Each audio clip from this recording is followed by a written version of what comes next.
হ্যাঁ, যেটা বলছিলাম সেটা হচ্ছে তোমাদের এই প্রিয় চ্যাপ্টার যে সায়েন্সের এই যে একটা সাব চ্যাপ্টার যেটা খুব ইম্পর্টেন্ট, পরিবেশের সংকট, উদ্ভিদ ও পরিবেশের সংরক্ষণ। আগের দিন আমরা এখান থেকে স্টার্ট করেছিলাম কিছু ইম্পর্টেন্ট 2 এবং 3 নম্বরের কোয়েশ্চেন যেগুলো পরীক্ষায় কিন্তু প্রায় সময় এসে থাকে।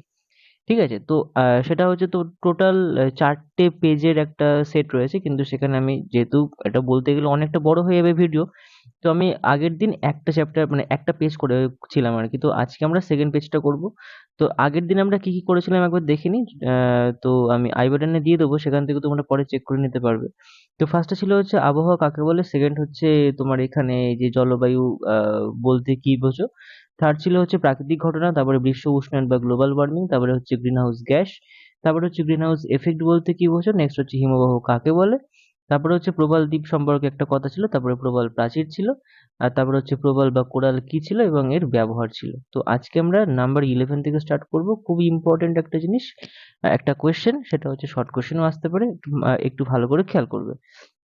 তো এটা হচ্ছে ভারতকে মেগা ডাইভার্সিটি নেশন, ইংলিশে লেখা আছে দেখো স্পেলিংটা, বা অতি বৈচিত্র্যের দেশ বলার কারণ কি। তো কারণ হচ্ছে এখানে যে ভারতে এখনো পর্যন্ত প্রায় 91,212টি প্রজাতি আর বন্যপ্রাণী, পোকামাকড়, শামুক, কেঁচো প্রভৃতির খোঁজ পাওয়া গেছে। এবং তার মধ্যে কি হয়েছে যে এখানে একটা ইম্পর্টেন্ট নোট করা আছে, সেটা হচ্ছে পৃথিবীর মোট প্রাণী প্রজাতি 7.43%। ঠিক আছে? তো ভারতের ভূখণ্ডের আয়তনের প্রায় 19.77% এলাকা জুড়ে রয়েছে অরণ্য। তো সারা বিশ্বের, এটা কিন্তু একটা ট্যাবলেট দিয়ে লিখবে বা একটা প্যারাট দিয়ে লিখবে, যে সারা বিশ্বের উদ্ভিদ জগতে 7% এবং প্রাণী জগতে 6.5% প্রাণীর বাসভূমি হলো এই ভারত। এছাড়াও রয়েছে কয়েক হাজার জাতের দেশি ধান, অন্যান্য ফসল এবং কয়েকশো জাতের গবাদি পশু। এই কারণে ভারতকে মেগা ডাইভার্সিটি নেশন বা অতি বৈচিত্র্যের দেশ বলা হয়। অতি বৈচিত্র্যের দেশ মানে হচ্ছে এক কথায় বলতে গেলে যে ভারতের যে নানা রকমের পশু পাখি বা বিভিন্ন বন্যপ্রাণী, বিভিন্ন পোকামাকড়, শামুক, কেঁচো ইত্যাদি আছে, এছাড়াও বিভিন্ন যে ফসল এখানে থাকে, ঠিক সেই কারণেই কিন্তু এই ভারতকে বলা হয় মেগা ডাইভার্সিটি নেশন বা অতি বৈচিত্র্যের দেশ। নেক্সট কোয়েশ্চেন দেখতে পাচ্ছ যে অস্ট্রেলিয়ার যে কোয়ালা ভাল্লুক লুপ্ত হয়ে যাচ্ছে, তার কারণ কি। এখান থেকে ফার্স্ট কোয়েশ্চেন, এটা তুমি শর্ট কোয়েশ্চেনে পেতে পারো, যে কোয়ালা ভাল্লুক কিন্তু কোথায় পাওয়া যায়, উত্তর হবে হচ্ছে অস্ট্রেলিয়া।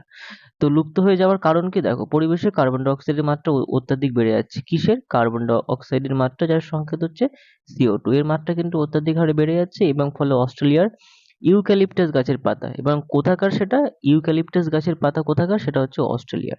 অস্ট্রেলিয়ার ইউক্যালিপটাস গাছের পাতায় খাদ্যগুণ কমে যাচ্ছে। তো কমে যাওয়ার মেন কারণটা কি, কমে যাওয়ার মেন কারণ হচ্ছে এই হচ্ছে CO2 বা কার্বন ডাই অক্সাইড। অস্ট্রেলিয়ার কোয়ালা ভাল্লুকের প্রধান খাদ্য হচ্ছে ইউক্যালিপটাস গাছের পাতা।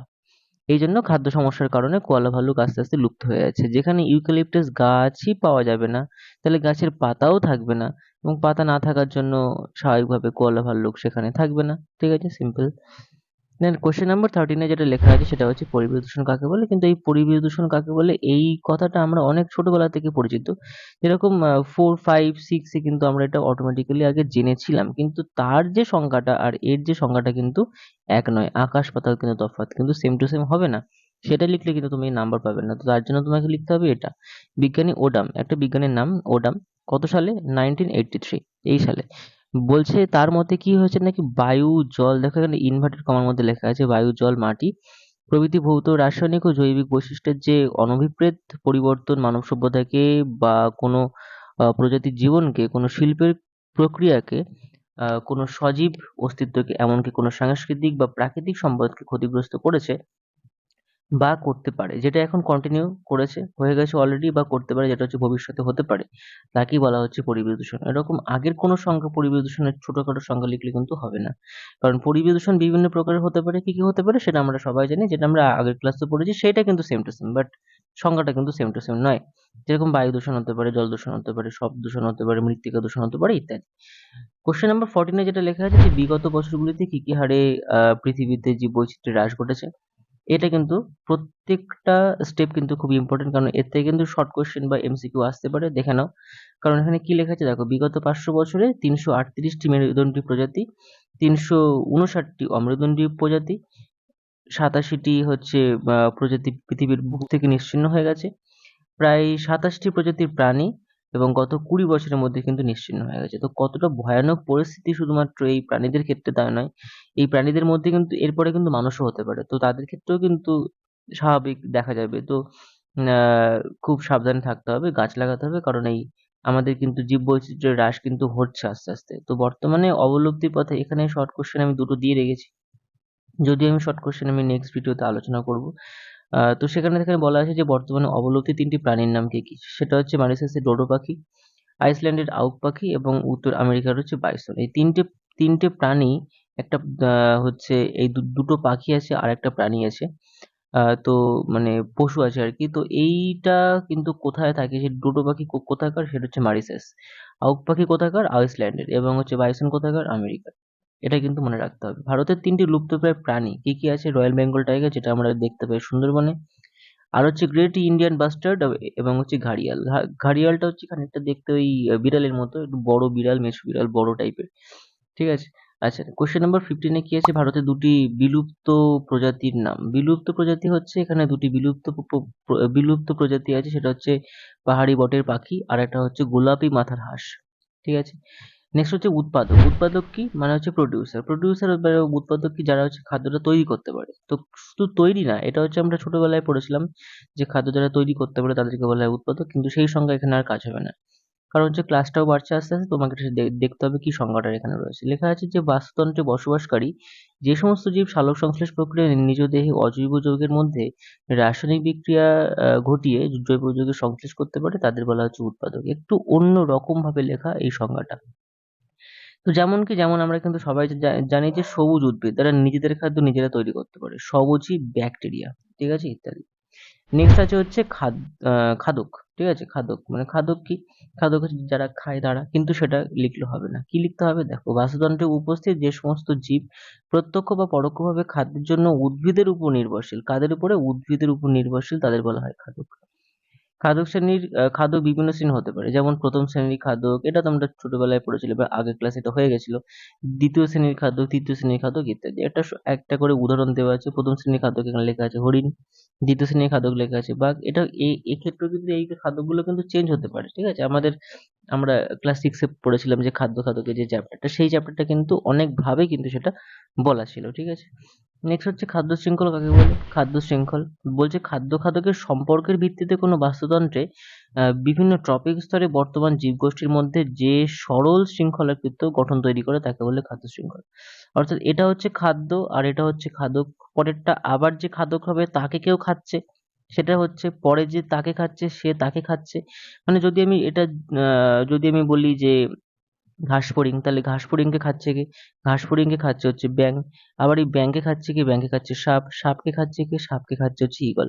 এইরকম যেটা খাদ্য শৃঙ্খলের পরিস্থিতি তাকে বলে, মানে একটা চেনের পরিস্থিতি আর কি, তাকে বলা হচ্ছে খাদ্য শৃঙ্খল বা ফুড চেন। এটা ইংলিশে দেওয়া আছে।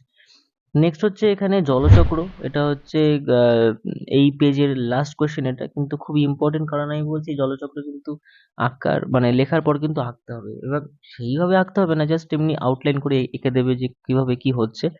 জলচক্র জিনিসটা অনেক ছোটবেলায় তোমরা পড়েছিলে, জাস্ট এটা একবার দেখে নাও। যে সূর্যের উত্তাপে সমুদ্র বা জলাশয়ে জলরাশি বাষ্পীভূত হয়ে আবহমণ্ডলে জমা হয় এবং এবং সে সেখান থেকে বৃষ্টিপাতের মাধ্যমে স্থলভাগে, পরে স্থলভাগ থেকে নদ-নদীর মাধ্যমে পুনরায় সমুদ্রে প্রবাহিত হয় এবং জলাশয়ে সঞ্চিত হয়। জলের এই চক্রাকার আবর্তন, মানে একটা সাইক্লিক অর্ডার হচ্ছে। জলের এই চক্রাকার আবর্তনকে বলা হয়েছে জলচক্র। এবং জলচক্রের একটা গুরুত্ব আছে। কি জলচক্রের গুরুত্ব কি? জলচক্রের গুরুত্ব হচ্ছে যে জলের আরেক নাম জীবন। অর্থাৎ জলচক্র জীবের অস্তিত্বকে ধরে রাখে। অবশ্যই ধরে রাখবে। কারণ একটা নদীর যদি জল এটা বাষ্প আকারে উপরে উঠে যায়, সেটা যদি আবার পরে নিচে যদি বৃষ্টি হয়ে যদি না নামে, তাহলে কিন্তু এই পুকুরের জল কিন্তু আস্তে আস্তে শুকিয়ে যাবে। ঠিক আছে? তাই জন্য হচ্ছে অস্তিত্বকে ধরে রাখে এবং পরিবেশের ভারসাম্য রক্ষা করে। অবশ্যই বৃষ্টি না হলে কি হয় সেটা তোমরা খুব ভালো করেই জানো। ও সমস্ত জীবের জৈবিক এবং শারীরবৃত্তীয় কাজে কিন্তু জল ব্যবহার হয়। শারীরবৃত্তীয় কাজ মানে সমস্ত কাজে। তুমি একটু খেয়াল করে দেখো, একদম ঘুম থেকে ওঠা থেকে শুরু করে একদম ঘুমাতে যাওয়া পর্যন্ত তোমার যে কি কি কাজের মধ্যে তোমাদের জল লাগে, ইচ অ্যান্ড এভরিথিংস, তোমাকে একদম প্রত্যেকটা কাজের জন্য কিন্তু তোমাকে জল কিন্তু লাগে। ঠিক আছে? এবং সেটা যদি জলচক্র যদি না হয়, তাহলে সেখান থেকে তুমি জল কোনোদিন পাবে না। জল সবসময় বাষ্প আকারে উপরে উঠতে থাকবে। ঠিক আছে? এটা সিম্পল জিনিস। ঠিক আছে? তো এই পর্যন্তই আমরা আজকে 19 নম্বর দাগ পর্যন্ত আলোচনা করলাম। নেক্সট দিন আমরা এখান থেকে আবার আলোচনা করব খুব ইম্পর্টেন্ট পরের যে কোয়েশ্চেন গুলো আছে। ঠিক আছে? তো ভিডিওটি ভালো লাগলে অবশ্যই একটা লাইক করে দিও। আর চ্যানেলে নতুন হয়ে থাকলে কিন্তু সাবস্ক্রাইব করতে একদমই ভুলবে না, সেটা তো খুব ভালো করেই জানো তোমরা। আর অবশ্যই মানে একটা কিছু কমেন্ট করে দেবে যে ভালো লাগছে, বা কি তোমরা পরে নেক্সট ভিডিও কি দেখতে চাইছো সেটা কিন্তু অবশ্যই একটা কমেন্ট করে দেবে। আমি কিন্তু কমেন্টের রিপ্লাই তোমার একদম দেবো, ঠিক আছে? আর আমাকে দেখতেও খুব ভালো লাগে যে তোমরা কমেন্ট করছো সেটা। তো ঠিক আছে, চলো দেখা হচ্ছে পরের ভিডিওতে।